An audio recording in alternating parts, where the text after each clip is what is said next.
And welcome back everyone to the Rampage Rick's channel. Hope everyone's having an awesome day. Whatever day you are watching this. It's Saturday, so or no, Sunday. So weekend. Very nice. And welcome back to the OTB tournament recaps. This is round number 5 and the finale round, and in this round I am playing someone named Constantine. I don't know how to spell his name because I don't know. I didn't look at it. Uh, but he's around 1960.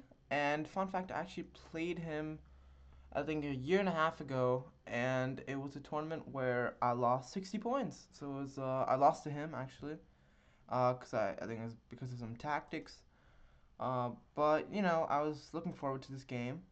And I opened with e4, and I thought he was a Caro Khan player for some reason. I just kind of thought he was this player. And then he played e6, and I'm not gonna lie, I didn't prep the French at all this tournament, so it was an awesome surprise. I'm being sarcastic. It was a terrible surprise. So I played d4, d5, and I decided in the time in the game was that I'm gonna play something boring and dry and try to grind him out. So I'm gonna play ed5 and play knight f3. And the point of this setup, not playing bishop d3, is that you bait bishop g4 so that you can play h3 and kind of get like some kind of g4 or knight e5, or you can try for c4. There's a lot of different like concepts here. But he played knight c6, which is actually the best move. And all I knew was that I should play bishop b5, bishop d6. And in the back of my mind, I was like, okay, I've looked at this and I know c4 is the best move. Here's the thing about that though. If if he takes d5 a6, I mean, go through this whole rabbit hole, the knight castle, knight e7, queen a4, I don't think I'm gonna do well in this position. I'm just gonna be honest, because he plays bishop d5 and he gets this pawn, and his pieces are very active. And unless I know like the entire opening when I do this opening surprise, I don't want to surprise myself in the opening surprise, right? I have to be able to look at this. So I knew c4 was the right move, but I was not going to play it, and I played castles. And the problem with this is, which I realized in the game, that he just plays knight e7. He doesn't have to play knight f6. He can actually just play knight e7 and guard this knight, and now this bishop on b5 is useless. The whole point of putting that bishop on b5 in this kind of setup is to play c4, which I didn't actually play. So after castles, he played knight e7, and I played rook e1, castles, and I thought for a long time here, because I was like, I don't know what my plans are. He just completely, I mean, he is completely equalized. He plays bishop f5, he can play bishop g4.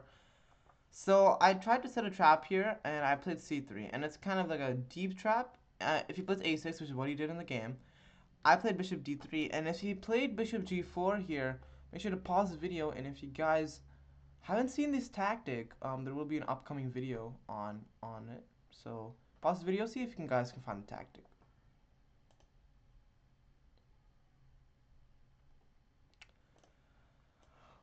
Bishop takes h7, and if king takes, it's called a Greek gift. Well, but in this case, you're actually getting the piece back. So he played bishop f5. He was reaching for the bishop. I was like, he's not going to play bishop g4. He's going to play bishop f5. And the problem is his pieces are just so fluid, and so I took, because I don't have an easy way to develop. Like, I can't play knight a3 because this is just like kind of bad. I'm not trying to go for this kind of endgame, right? But so I can't play knight a3, and I can't develop the knight to d2 because the bishop on d3. So my only choice is play bishop f5, but that activates another one of his pieces. So I was not feeling very happy about my position, and but there was a silver lining, is that white can never be worse here, and white can really never be worse here. It's only really equal because honestly, what we got in the game, I just trade the knights. By the way, I don't want to give up the control. You don't want to be the one that's giving up the control of the file, because then he might, try to, I don't know, try to attack me. Like, who knows? Like, rook g6, queen h3, he has a bishop already lined up. I don't know. Like, this is not what you want to do. You want to give up the file. So I played knight e3, so he can trade on my terms, and he did take, and he played knight e7, trying to reroute via f5. And what I saw was that, okay, I have one last chance here to not be worse, not allow knight f5. If I play a3 and he gets knight f5, now he's actually trying to press, because if he gets rid of this bishop is going to be very active against this knight, right? And he can play rook e6, which he takes this constant rook lift idea, which is something that people do in the exchange French. So He played 93, bishop b3, and he played 97. And there's just one plan here that makes sure white will never be worse, is that you have to trade this bishop. How do you trade this bishop? You can't go bishop f4. Nice try. He takes it, and good luck. But it's the right idea, wrong execution. You want to be able to put something on f4 so you can get control of these squares. So I play queen d2, and that if knight f5, I can meet it with bishop f4.